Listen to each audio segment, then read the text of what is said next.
isu besar di Indonesia yang ternyata berkaitan erat dengan konsep pedagogis kritis dari Paulo Freire.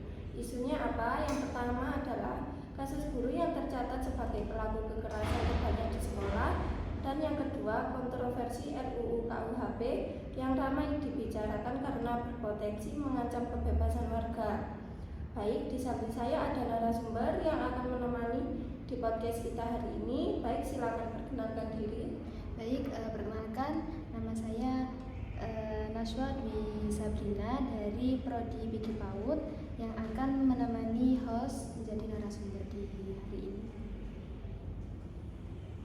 Baik, kita mulai dari kasus yang pertama. Menurut laporan CPPI yang dirilis Kompas, sekitar 43,9% pelaku kekerasan di sekolah justru adalah guru. Ini menunjukkan bahwa kekerasan di sekolah bukan hanya terjadi antar siswa, tapi melibatkan pihak yang seharusnya melindungi dan mendidik. Jadi, hubungannya apa Mbak Nana kasus ini dengan masalah yang akan dibahas?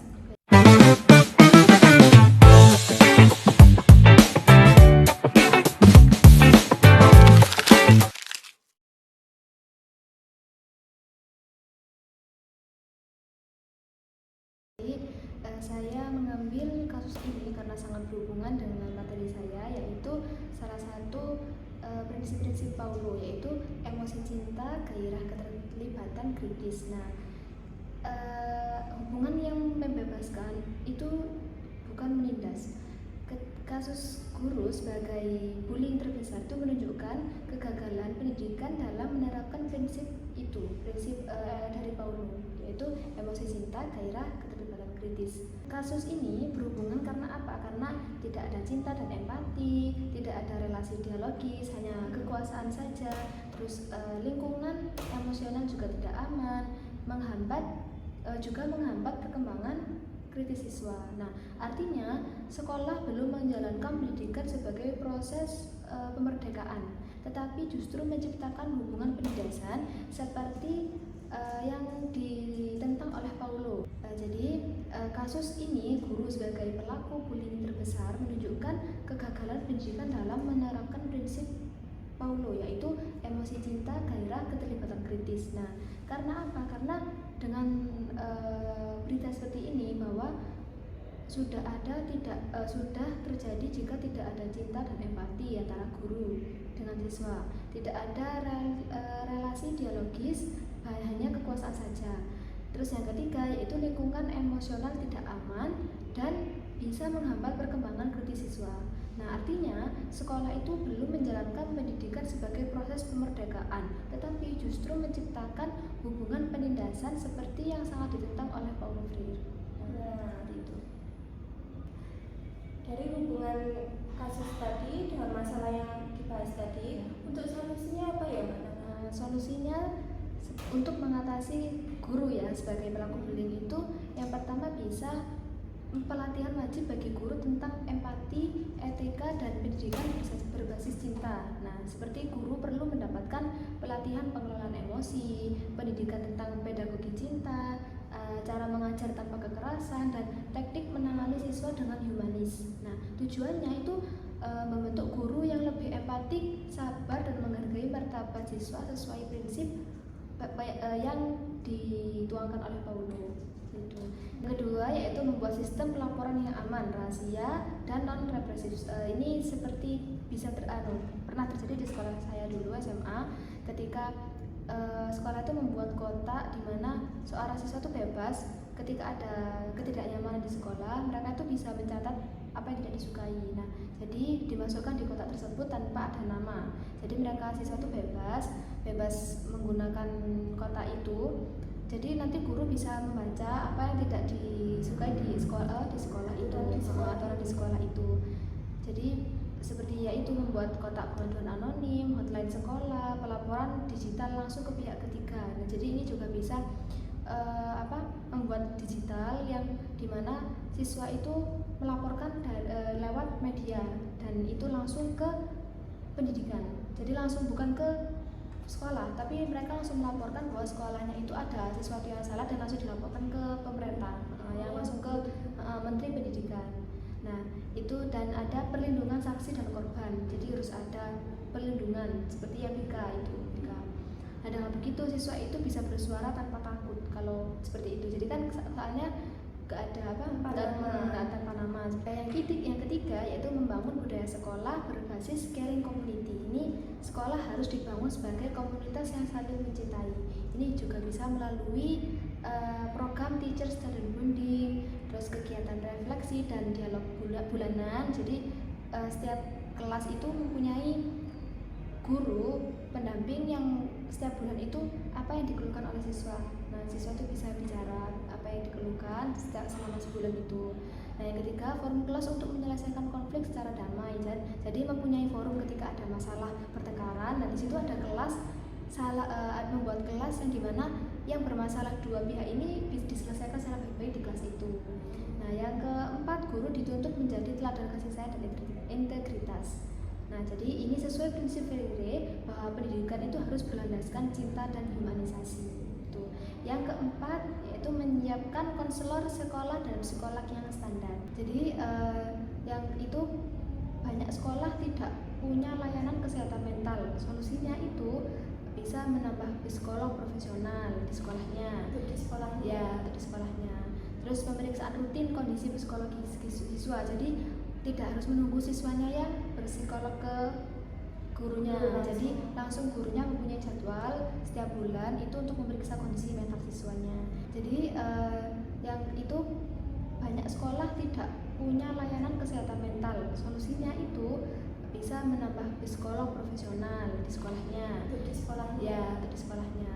Terus pemeriksaan rutin kondisi psikologis siswa. Jadi tidak harus menunggu siswanya yang berpsikolog ke gurunya. Jadi langsung gurunya mempunyai jadwal setiap bulan itu untuk memeriksa kondisi mental siswanya. Terus ada intervensi cepat ketika ada gejala bullying. Jadi ketika ada anak lapor itu langsung dikasih langsung ada langsung ditindaklanjuti. Tidak harus sekarang yaitu intervensi cepat ketika ada gejala bullying. Nah, kan ini biasanya ketika ada siswa yang melapor itu biasanya masih nanti nggak ada tindakan cepat dari pihak sekolah. Nah, ini harus ada konseling dari sekolahnya bahwa ketika ada laporan dari siswa harus cepat-cepat ditindaklanjuti. Nah, terus ada layanan konseling untuk guru yang memiliki masalah emosi dan stres. Jadi tidak hanya ruang BK untuk siswa, tapi juga ada untuk guru. Jadi di sini yang bermasalah itu bukan hanya siswa saja, tapi guru itu juga bermasalah gitu. Jadi jika guru stres terus atau kurang stabil itu mereka lebih rentan melakukan kekerasan. Kan kalau guru kan sudah punya masalah banyak gitu ya, jadi dampaknya ke siswa. nah bisa jadi dampaknya ke siswa, jadi malah siswanya yang kena gitu kan. Itu intervensi cepat ketika ada gejala bullying. Nah, kan ini biasanya ketika ada siswa yang melapor itu biasanya masih nanti nggak ada tindakan cepat dari pihak sekolah. Nah, ini harus ada konseling dari sekolahnya bahwa ketika ada laporan dari siswa harus cepat-cepat ditindaklanjuti. Nah, terus ada layanan konseling untuk guru yang memiliki masalah emosi dan stres. Jadi tidak hanya ruang BK untuk siswa, tapi juga ada untuk guru. Jadi di sini yang bermasalah itu bukan hanya siswa saja, tapi guru itu juga bermasalah gitu. Jadi jika guru stres terus atau kurang stabil itu mereka lebih rentan melakukan kekerasan. Kan kalau guru kan sudah punya masalah banyak gitu ya, jadi dampaknya ke siswa. nah bisa jadi dampaknya ke siswa, jadi malah siswanya yang kena gitu kan. Dan yang nomor 5 yaitu revisi aturan dan sanksi tegas bagi guru pelaku kekerasan. Jadi tidak hanya siswa namun juga guru yang harus ditindak juga. Itu seperti guru harus diberikan sanksi administrasi kayak mungkin dikurangi honor mungkin ya. Terus gajinya biar cerah gitu kan ya. Terus penundaan kenaikan pangkat. Jadi yang sebelumnya yang masih guru bukan guru tetap tidak masih belum tetap. Ya, belum tetap kan, yaitu ketika melakukan kekerasan jadi tidak dinaikkan terus, jadi nggak bisa diangkat jadi guru tetap dulu seperti itu. Terus pemindahan juga bisa di pemindahan sekolah gitu kan. Jadi pasti kalau ada peraturan seperti ini kan guru yang mau melakukan kesalahan kan takut, soalnya dengan masalah dengan sanksi itu kan udah dicap ya bahwa guru itu dipindahkan, berarti kan melakukan kesalahan di sekolah sebelumnya. Nah ini bisa menjadi mencari nama baik. Jadi kan kalau dia mau dipindahkan kan juga siapa juga yang mau menerima kan, soalnya mereka gurunya udah ada masalah gitu. Terus yang keempat yaitu pemecatan, ya ini dipecat ya, jadi tidak ada yang menerima, terusnya udah nggak bisa jadi guru lagi karena masalah itu. Nah tujuannya ini untuk mencegah guru yang menyalahgunakan otoritas, untuk menciptakan efek jera yang saya berikan tadi. Terus yang nomor 5 yaitu revisi aturan dan sanksi tegas bagi guru pelaku kekerasan. Jadi tidak hanya siswa, namun juga guru yang harus ditindak juga. Itu seperti guru harus diberikan sanksi administrasi, kayak mungkin dikurangi honor mungkin ya. Terus ya gajinya biar jera gitu kan ya. Terus penundaan kenaikan pangkat, jadi yang sebelumnya yang masih guru bukan guru tetap tidak masih belum tetap belum tetap kan, yaitu ketika melakukan kekerasan jadi tidak dinaikkan terus, jadi nggak bisa diangkat jadi guru tetap dulu seperti itu. Terus pemindahan juga bisa di pemindahan sekolah gitu kan. Jadi kalau ada peraturan seperti ini kan guru yang mau melakukan kesalahan kan takut, soalnya dengan masalah dengan sanksi itu kan udah dicap ya bahwa guru itu dipindahkan berarti kan melakukan kesalahan di sekolah sebelumnya. Nah ini bisa menjadi mencari nama baik. Jadi kan kalau dia mau dipindahkan kan juga siapa juga yang mau menerima kan, soalnya mereka gurunya udah ada masalah gitu. Terus yang keempat yaitu pemecatan, ya ini dipecat ya, jadi tidak ada yang menerima, terusnya udah nggak bisa jadi guru lagi karena masalah itu. Nah tujuannya ini untuk mencegah guru yang menyalahgunakan otoritas, untuk menciptakan efek jera yang saya berikan tadi. Terus yang nomor 5 yaitu revisi aturan dan sanksi tegas bagi guru pelaku kekerasan. Jadi tidak hanya siswa, namun juga guru yang harus ditindak juga. Itu seperti guru harus diberikan sanksi administrasi, kayak mungkin dikurangi honor mungkin ya. Terus ya gajinya biar jera gitu kan ya.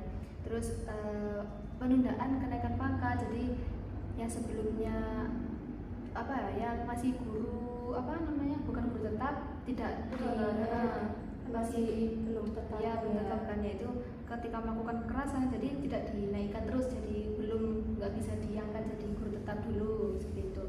Terus pemindahan juga bisa di pemindahan sekolah gitu kan. Jadi kalau ada peraturan seperti ini kan guru yang mau melakukan kesalahan kan takut, soalnya dengan masalah dengan sanksi itu kan udah dicap ya bahwa guru itu dipindahkan berarti kan melakukan kesalahan di sekolah sebelumnya. Nah ini bisa menjadi mencari nama baik. Jadi kan kalau dia mau dipindahkan kan juga siapa juga yang mau menerima kan, soalnya mereka gurunya udah ada masalah gitu. Terus yang keempat yaitu pemecatan, ya ini dipecat ya, jadi tidak ada yang menerima, terusnya udah nggak bisa jadi guru lagi karena masalah itu. Nah tujuannya ini untuk mencegah guru yang menyalahgunakan otoritas, untuk menciptakan efek jera yang saya berikan tadi. Terus memastikan sekolah menjadi tempat aman bagi siswa, jadi guru itu biar menjadi rumah untuk siswa gitu. Terus yang keenam ada mendorong pedagogi dialogis, guru siswa setara dalam komunikasi. Nah ini harus ada komunikasi antara guru dan siswa, bukan hanya guru masuk kelas menjelaskan saja, tidak ada komunikasi. Hari ini ada apa anak-anak, ada masalah apa, dan itu bukan menjadi guru yang cuek, tapi bisa berdialog dengan siswa. Jadi siswa bisa mendengar cerita dari guru juga bisa mendengar cerita dari murid, dari siswa.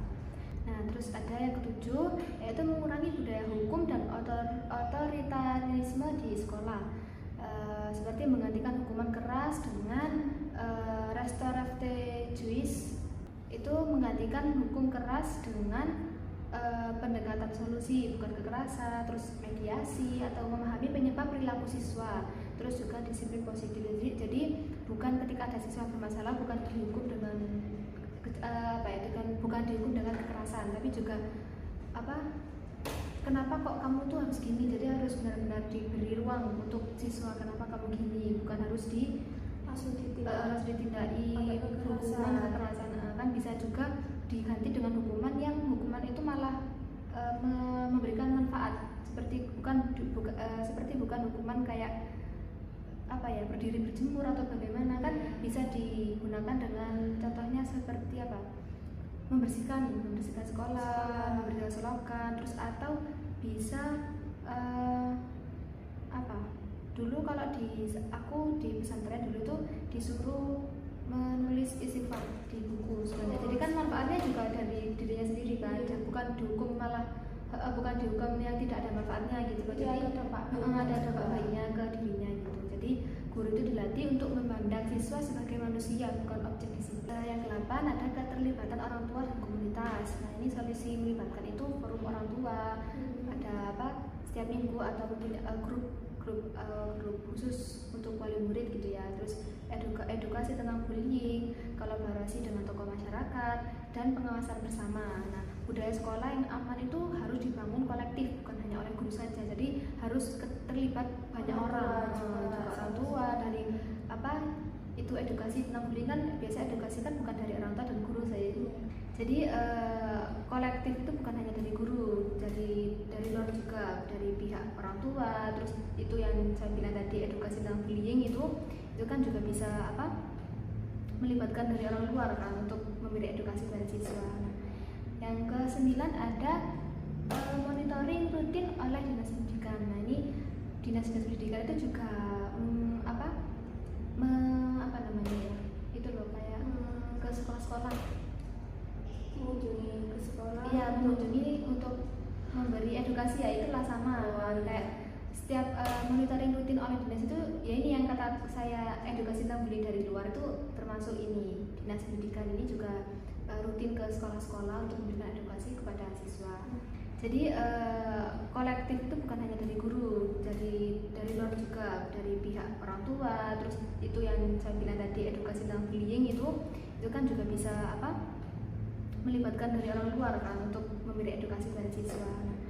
Yang ke-9 ada monitoring rutin oleh dinas pendidikan. Nah, ini dinas pendidikan itu juga apa namanya ya, itu loh kayak ke sekolah-sekolah, mengunjungi ke sekolah. Iya, mengunjungi untuk memberi edukasi ya, itulah sama kayak setiap monitoring rutin oleh dinas itu ya, ini yang kata saya edukasi tentang bullying dari luar itu termasuk ini. Dinas pendidikan ini juga rutin ke sekolah-sekolah untuk memberikan edukasi kepada siswa.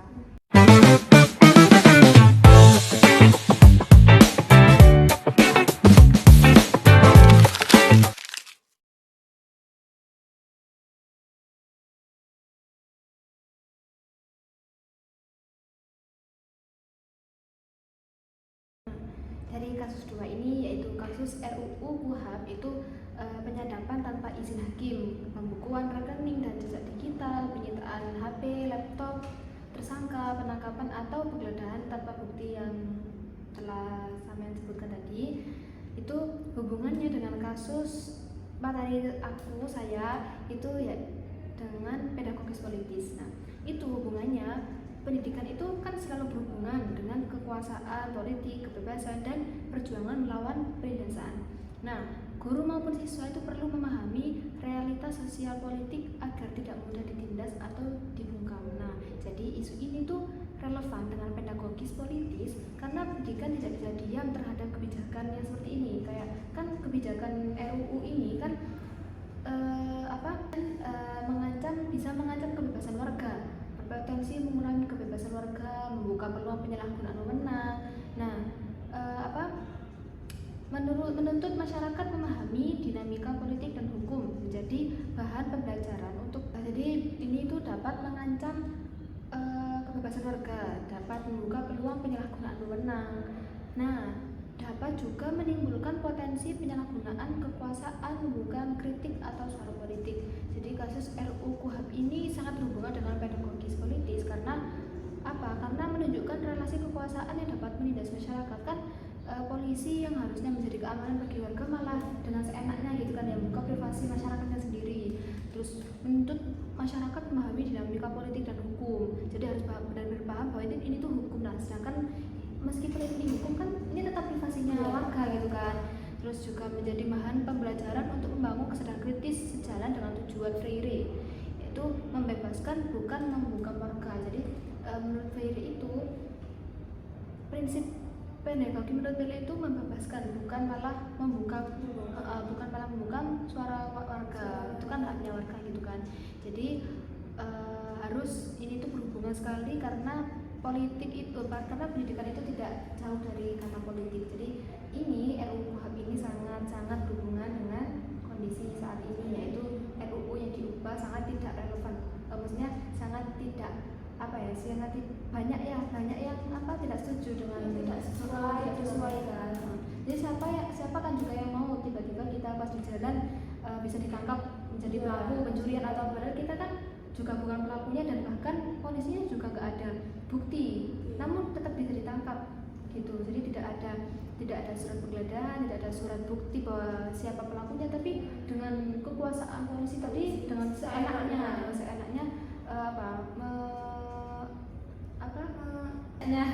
jadi seenaknya menangkap kita yang bahkan tidak bersalah gitu. Saja kemarin ada berita bahwa itu siapa ya namanya, dengan inisial KO kayaknya, itu saya lupa. Itu juga gitu, dia itu ditangkap atas pencurian motor. Itu di jalan enggak, di daerah rumahnya, tanpa ada surat bahwa ini ada pelakunya. Bukan, ini ada surat penggeledahan, izin penggeledahan. Tapi polisi itu langsung masuk begitu. Nah dia tuh merontak kayak, loh saya salah apa, saya nggak mencuri gitu kan. Nah pas itu, dan ini tuh sangat ini pas banget gitu loh, dari RUU KUHP ini 13 November ini ketika keluar ini, terus habis itu ada berita ini keluar, jadi kayak berhubungan banget bahwa ini tuh penting banget gitu loh kan, nggak ada surat penggeledahan gitu kan. Nah ini masalahnya yang paling parah itu, dia ketika ditangkap di penjara itu, dia berapa minggu gitu di penjara, dia meninggal. Nah itu meninggalnya di penjara. Iya, meninggal di penjara. Nah tapi anehnya itu ketika keluarganya meminta jasadnya dipulangkan, sama pihak polisi nggak boleh dipulangkan. Nanti langsung dimakamkan. Belum dimakamkan, masih nggak tahu kemana, dan pokoknya nggak boleh dikunjungi dan nggak boleh dibawa pulang. Nah ini kan aneh gitu kan. Nah ternyata pas kejadian awal, pas ditangkap, awal keluar dari mobil mau ke ditangkap itu kan ditaruh di itu loh, ditahan semuanya bekas luka banyak banget gitu. Nah padahal sebelum dia di video ketika dia ditangkap awal digerebek di rumah itu nggak ada bekas luka, dia kan habis cuman pakai celana aja, nggak pakai baju. Nah itu nggak ada lukanya sama sekali. Namun pas dia udah masih iya. Jadi penegak hukum itu harus dilatih untuk menghargai hak privasi warganya, terus tidak melakukan penyadapan tanpa dasar kuat, terus juga tidak melakukan penangkapan tanpa bukti seperti berita tadi ya, itu kan langsung ditangkap di rumahnya gitu. Jadi hal ini tuh membutuhkan pelatihan etika dan hak asasi manusia. Nah terus ada lagi yaitu mendorong kebebasan pers dan edukasi media. Jadi ini harus melibatkan media, ketika ada masalah itu harus melibatkan media. Jadi penegak hukum itu harus dilatih untuk menghargai hak privasi warganya, terus tidak melakukan penyadapan tanpa dasar kuat, terus juga tidak melakukan penangkapan tanpa bukti seperti berita tadi ya, itu kan langsung ditangkap di rumahnya gitu. Jadi hal ini tuh membutuhkan pelatihan etika dan hak asasi manusia. Nah terus ada lagi yaitu mendorong kebebasan pers dan edukasi media. Jadi ini harus melibatkan media, ketika ada masalah itu harus melibatkan media. Jadi media itu harus diberi ruang untuk mengkritisi kebijakan, terus mengungkapkan penyalahgunaan kekuasaan, juga tanpa takut dikriminalisasi. Jadi mengungkap penyalahgunaan kekuasaan tanpa takut dikriminalisasi. Nah, jadi masyarakat pun perlu diajarkan literasi media agar memahami informasi politik secara objektif. Jadi seperti Twitter itu kan banyak warga-warga yang melek gitu ya, melek politik di situ.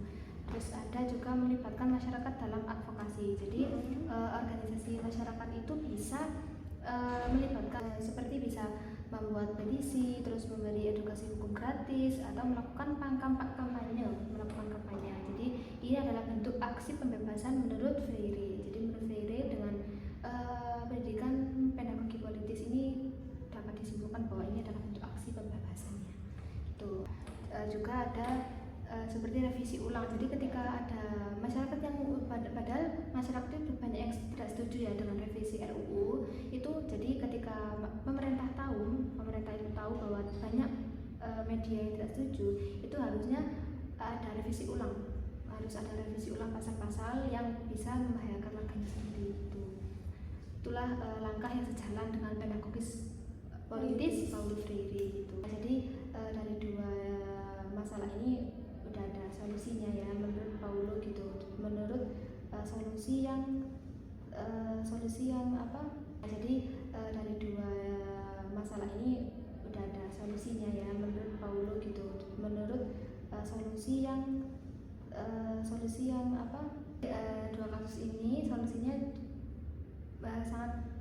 sangat berhubung dengan pedagogis politis, berhubung dengan emosi cinta, gairah milik prinsip-prinsip dari Paulo Freire. Nah, itulah dua kasus besar yang ternyata punya hubungan yang kuat dengan konsep pedagogis kritis dari Paulo Freire. Baik kekerasan guru maupun baik kekerasan guru maupun RUU KUHP sama-sama mengingatkan kita bahwa pendidikan dan politik tidak bisa dipisahkan. Pendidikan juga harus menjadi ruang untuk membangun cinta, empati, keberanian, dan kesadaran. Dua kasus ini solusinya sangat berhubung dengan pedagogis politis, berhubung dengan emosi cinta, gairah milik prinsip-prinsip dari Paulo Freire. Nah, itulah dua kasus besar yang ternyata punya hubungan yang kuat dengan konsep pedagogis kritis dari Paulo Freire. Baik kekerasan guru maupun baik kekerasan guru maupun RUU KUHP sama-sama mengingatkan kita bahwa pendidikan dan politik tidak bisa dipisahkan. Pendidikan juga harus menjadi ruang untuk membangun cinta, empati, keberanian, dan kesadaran. Dua kasus ini solusinya sangat berhubung dengan pedagogis politis, berhubung dengan emosi cinta, gairah milik prinsip-prinsip dari Paulo Freire. Nah, itulah dua kasus besar yang ternyata punya hubungan yang kuat dengan konsep pedagogis kritis dari Paulo Freire. Baik kekerasan guru maupun baik kekerasan guru maupun RUU KUHP sama-sama mengingatkan kita bahwa pendidikan dan politik tidak bisa dipisahkan. Pendidikan juga harus menjadi ruang untuk membangun cinta, empati, keberanian, dan kesadaran. Ya, bahwa itu sangat hubungan solusinya. Nah, terima kasih kepada Mbak Nana dan penonton yang sudah mendengarkan. Terima kasih kepada Mbak Nana dan penonton yang sudah mendengarkan. Demikian, terima kasih. Ya, saya juga terima kasih kepada Mbak Hostnya telah membantu tugas saya di prodi membantu tugas saya. Nah, terima kasih kepada Mbak Nana dan penonton yang sudah mendengarkan. Terima kasih kepada Mbak Nana dan penonton yang sudah mendengarkan. Demikian, terima kasih. Ya, saya juga terima kasih kepada Mbak Hostnya telah membantu tugas saya di prodi membantu tugas saya. Saya juga terima kasih kepada Mbak Hostnya telah membantu saya dari tugas UTS ini. Terima kasih juga kepada yang menonton bahwa dengan tugas ini saya semoga bisa menyelesaikan tugas ini dengan baik.